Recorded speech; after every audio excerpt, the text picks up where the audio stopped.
Welcome to Groundfloor Market Trends Podcast. I am Patrick Donahue, VP of Market Risk at Groundfloor, and today we're absolutely thrilled to bring you episode 5 called Groundfloor Then and Now. In this episode, we're going to take a journey through Groundfloor's story, look back at where we started, explore where we are now, and reflect on where we're headed in the future.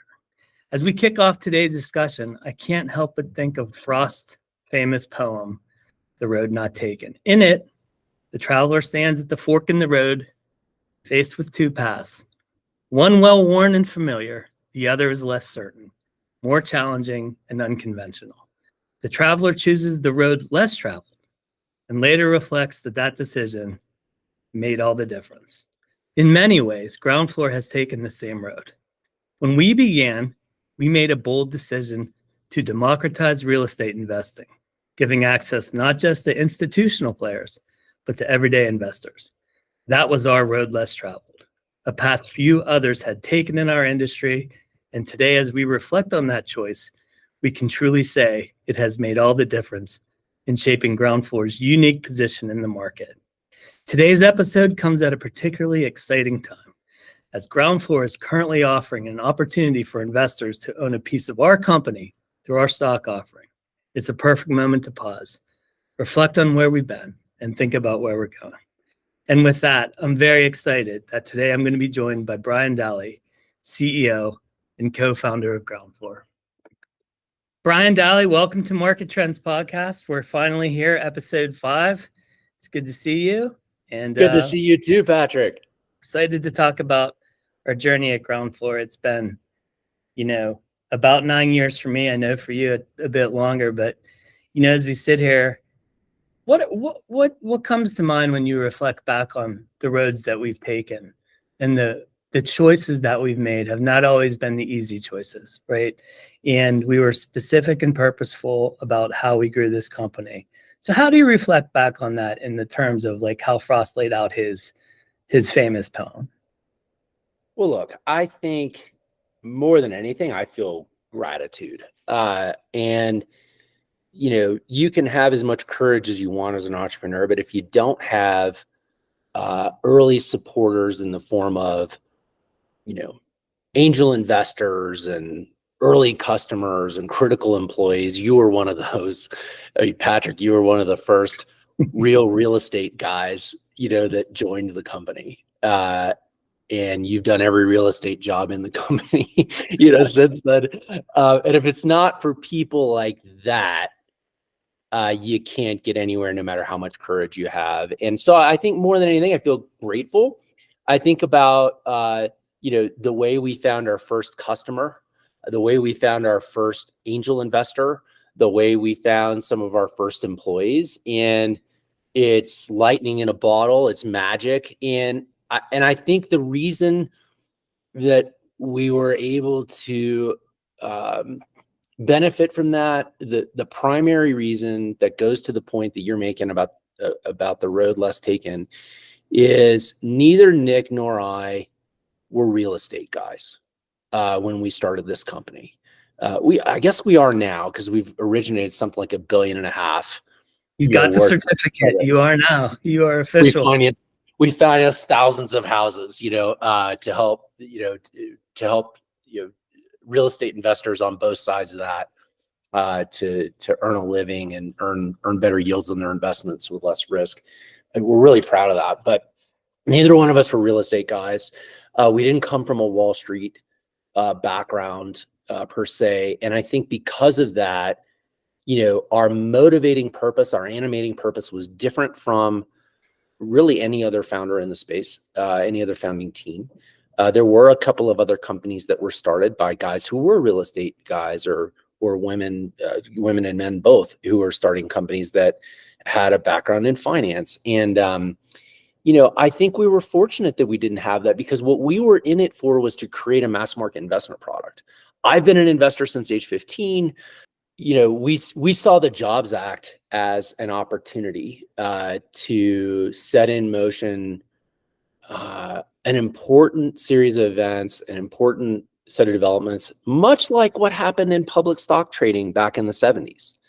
When Charles Schwab started and Vanguard started, it wasn't obvious that that was going to culminate in Robinhood and meme stocks, 40 or 50 years later. But it did, right? Mm-hmm.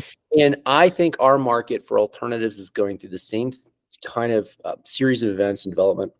I think there's a rich opportunity for companies like Groundfloor, lots of room, by the way, to create value here on behalf of retail investors. But that's what was different about us, is that was our strategic intent. We weren't trying to like revolutionize the way real estate is financed, or we weren't trying to, improve syndications, or these were not. I mean, if you were going to build a real estate finance company, you definitely wouldn't do it the way we did it. You wouldn't spend 4 years and $2 million trying to qualify an offering with the SEC so people can invest $10, now $1, now less than $1, fractionally. Thousands of investors going into a $200,000 loan. I mean, guys who do this for a living and build lending, they think we're insane. Yeah. Right. And so you just wouldn't build a real estate finance company this way. It wouldn't be a particularly smart way to build it. I actually think it's been a better way to build it. I think the mousetrap that we built is more potent and is now being recognized as a force. But none of that stuff was obvious in the early days.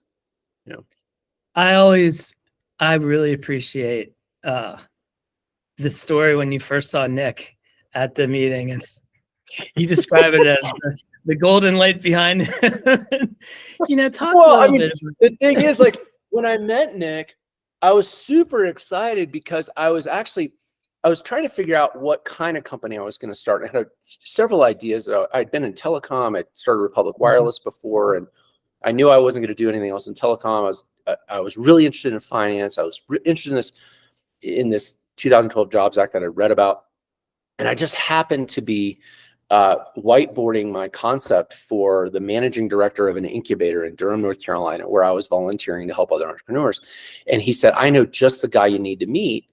And I mean, how is it that somebody with that expertise happens to be, I mean, he had studied for his LLM at Duke Law School and was living, a mile away from the incubator where I was volunteering. And we met the next day for coffee. And I was so excited because it's like, well, here's the guy who worked on the law. Like, this is perfect. What I didn't know, my heart sank when he said, well, I like some of these ideas that we're brainstorming together. And even there in that first meeting or soon after, he sort of said, I've been thinking about this. I don't think we're going to use those rules. I don't think we're going to use the Title III rules. I was like, we're not? What do you mean? He said, no. I think there are better rules to use that would be more effective at doing some of these things. And what I also didn't know is that Nick would turn out to be such a great human being, such a good complement to me in terms of our skill sets. We have complementary skill sets. We've never had co-founder drama. I give him the lion's share of the credit for that. I think, what I didn't know is how much he would bring to fill in the early glimpses that I had about what this could be and round it out in such a powerful way. And I remember being on our first phone calls with law firms where we were like trying to get a law firm. We probably talked to 10 or 12 of them. And the startup partner, that does corporate finance for startups would be super pumped. This sounds disruptive. You guys sound great. Wow, what an idea. And then they'd bring in the securities law partner for the next call. And that person would say, no, it's not going to work for this reason, that reason. We can't spend time on this. You guys are, you know what you're talking about. Well, we did know what we were talking about. And the reason we did is because Nick had a particular idea about how to get this done. And we didn't know it was going to take as long or cost as much as it did. It's 2017. We formed the company in February of 2013, but it took 4 years before we got to the point where in 2017, we got nationwide qualification to sell these securities to everybody. That's a long road, man. We had a lot of patient employees like you and patient investors and, patient customers. We used to sell out of loans really quick. We'd put them up and we'd kind of in the office, we jokingly started calling a flash sale. I remember put hats on. Yeah, loans still have siren going, like Yeah. music, because the loans would sell out like an hour or two. And while we partied about it because the product was selling really well, we also knew it was a big problem. It was like, Yeah. uh-oh, like we got a tiger by the tail, got lightning in a bottle. We got to figure out how to scale this, Yeah. It's funny, when we Well, raised our Series A in 2015, I think I was really excited about it. I said, oh, wow, we raised this $5 million Series A from a VC. We finally are getting the capital we need in order to drive this forward to the next stage and get nationwide. And, friends of mine would say, well, wow, 50,000 in revenue, 50,000 a month. That's pretty good. Congrats on your Series A. I was like, oh, no, not 50,000 per month, 50,000 cumulatively. Like that's what we've done. That's what we've done. Like most of it this year, some of it last year, yeah. So we've come a long way. I mean, humble beginnings, right? The entrepreneurs,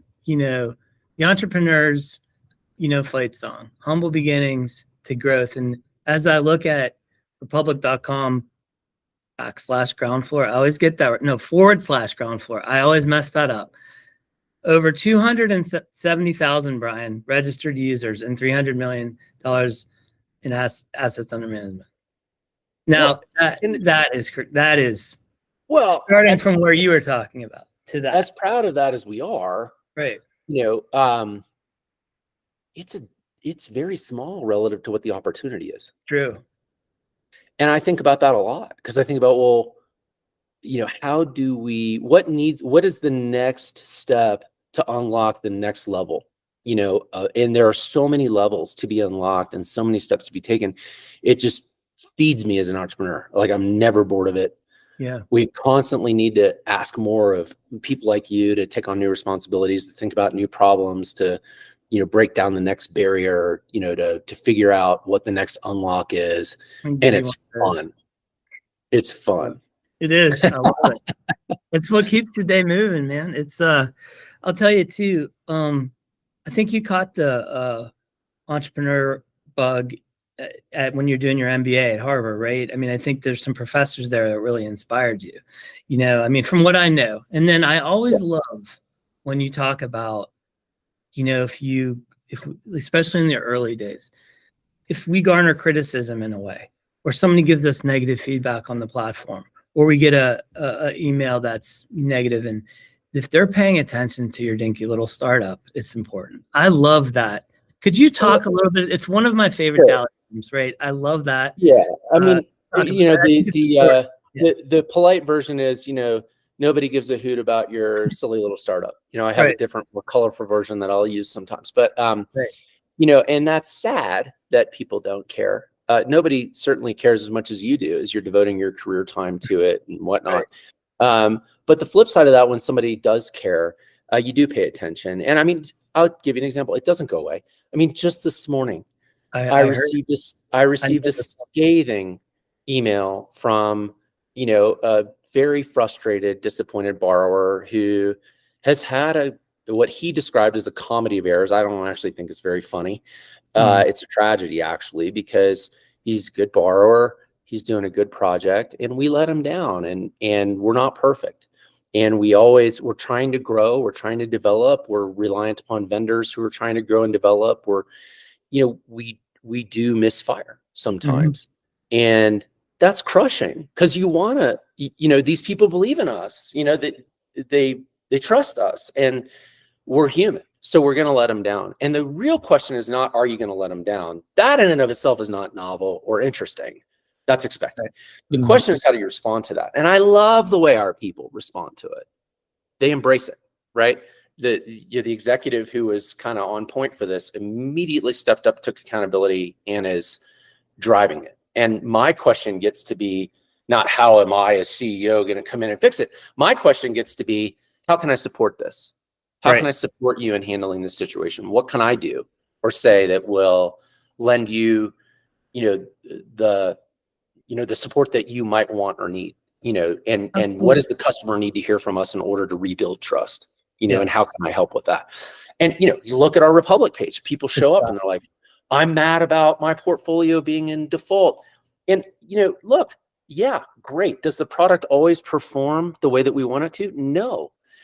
Have we done a phenomenal job over time of embracing the full spectrum of risk in order to deliver, at the end of the day, a very high net yield, net of losses? You bet we have.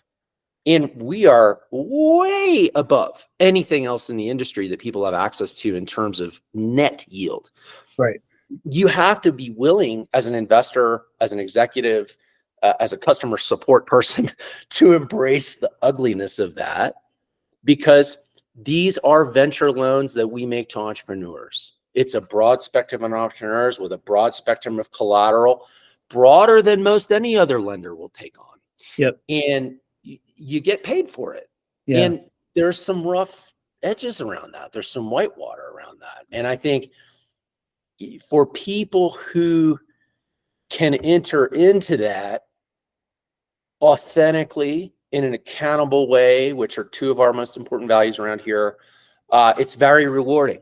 For investors who are willing to trust us and willing to climb the learning curve and hear that it may not be as bad as their fears are telling them, we all accept that access to this type of investment, a short-term high yield debt investment, is foreign, right? Look, when I put money into Blackstone's REIT, as though I would do such a thing, I would never do such a thing. But if I were to do that, I don't know what's happening inside that portfolio. And I'll tell you, it's not all good. No. But they abstract the bad. And in the end, they deliver a much lower yield, and the NAV can go wherever the hell they want it to. And they can fake the NAV. Some people allege that, which means they're overcharging you on the way in and they're underpaying you when you exit, if they let you exit. Withhold all redemption. of that so that you feel good. You got a brand name. The details are obscured from you, but at the end of the day, your return is a lot less and your risk is a lot higher. Now, which road do you want to take as an investor? You want the road less traveled that might have some bumps and, potholes in it, and you got to navigate that, and you have to summon some courage in order to tolerate it? Or are you just going to go, on with your life and accept a lower return? A lot of people will rationally do that, but we're trying to bridge that, right? And give people experiences that let them get the benefit of this road without subjecting them to what TradFi, traditional finance, wants to foist on them, where, Wall Street makes the money and you and I get what's left over. And that's what we built our company to counterweight. Yeah. And I think, all the information that, we've gathered, learned, sometimes the hard way, honestly, has really led into these most recent product definitions and releases that we're doing, which are so exciting and so cool, and what it was meant to be, I think, right? And, the experience, I think that the investor is going to find out of these new product and experience is what you and Nick had envisioned early on, right? And it, traveling down the harder path to get here, we had to go through what we went through, but here we are. It's for me, it's a point of distinction, and that's why I wanted to have you on today. But look, dude, we've outwitted and outlasted a lot of people who sounded a lot like Groundfloor and ended up showing that they're nothing like Groundfloor. There were people who got, tens of millions of dollars of venture capital financing and all kinds of press attention and shit that we would have wanted for ourselves, and we didn't get because of the road we picked. We were the slowest growing, smallest company in our category for a long time. And the table. That's right. That's the way it was, right? Yeah. And here we are. Here we are. As well positioned as we've ever been. Recognized on the Forbes FinTech 50 list for 2024, largest platform for investing fractionally in single-family real estate. I'm making you blush. More than 7,000 platform investors who are also Groundfloor shareholders. Talk about the affinity we have for those that not only support us and have a good investment with the Groundfloor portfolios, but also come and take a piece of ownership and support us on that journey as well. Yeah. So recently I was listening to an audio book that Reid Hoffman put out. Reid Hoffman's the co-founder of LinkedIn, famous VC at Greylock, has invested in a number of, game-changing companies that we all know and realize are see the value in today, that he saw early. I was listening to his audiobook that kind of packages up his Masters of Scale podcast, which is really fun for people who are into this kind of thing. And I appreciate the way he kind of frames it and tells the story of entrepreneurs at different stages of their journey and trying to draw some lessons out. I continually work with founders because I love being a founder. I love trying to help founders where I can, and so I'm always trying to listen to wisdom like that and relate it to my own experience. One of the things he was saying in one of his early chapters, as I was out on a walk this weekend, he was saying, a lot of the biggest ideas sound small or dumb, like bad ideas to certain people. Certain people, for example, he was self-confessing in the venture capital industry. They don't have the need. And he gives several examples. They don't have the need. They don't identify with the customer. They don't see why it would be a good idea. It doesn't sound like a good idea.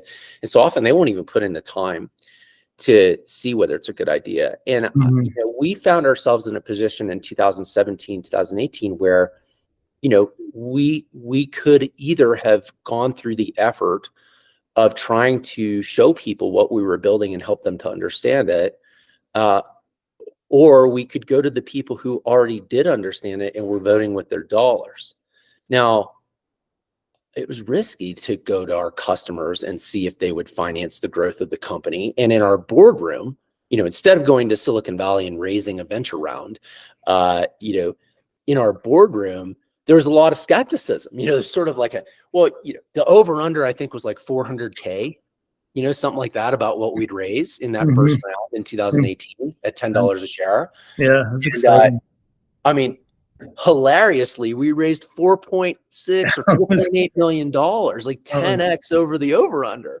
So we're like, well, I guess that worked, because the truth is, the people who are financing the growth of the company, they don't need to be convinced of the value of what we're growing, because they already are experiencing it. And now we're drinking our own Kool-Aid. We are living our own mission by opening up ownership in the company. By the way, much like John Bogle did with Vanguard in the 70s, he mutualized, which was very controversial and unusual, but created an economic engine that propelled that company forward by lowering its cost structure in an incredible way, in a compounding way over time.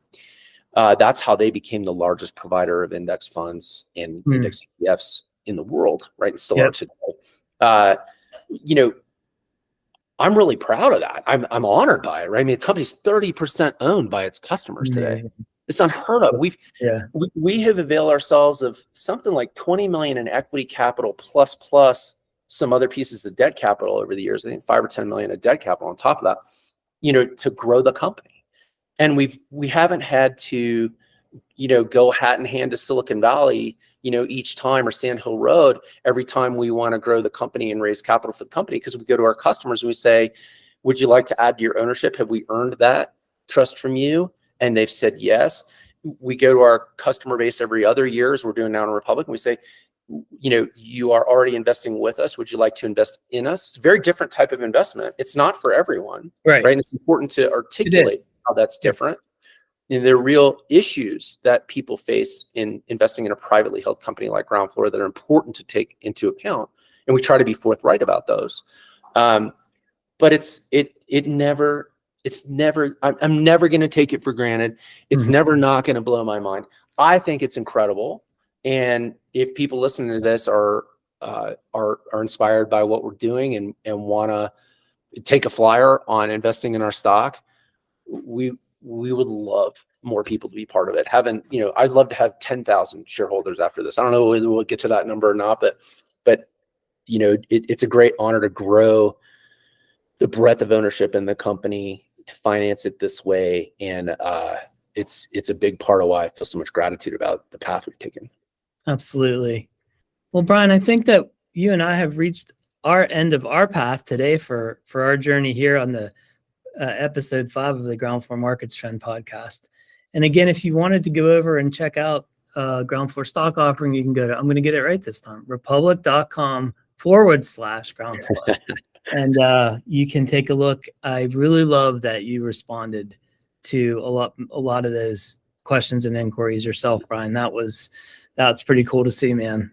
Doesn't surprise me, but it's cool to see on the site. And again, I love doing it. And sometimes, people ask questions. I'm like, that's an interesting question. I want to get underneath that. I want to workshop that here, Yeah. And so I benefit from it too. It's a labor of love, and I appreciate that people want to tee up questions, even if I don't always love the question. Face forward, though. We face forward, right? We face we do the question, and that's good. Okay, well, I thank you again, Brian, and until you come on our show again, I think you're invited back, sir. And I'll talk. Well, it's a pleasure to get to walk this path with you, Mr. Donahue, and I am counting on you to dominate our company step competition that starts on Monday. So I averaged 12,500 over the last year, according to my Garmin. So super strong. Good. All right. I need to go to Colorado and hike with you. That's going to be something we have. For sure. That's on the list. All right, buddy. Thanks for having me on. Okay. All right.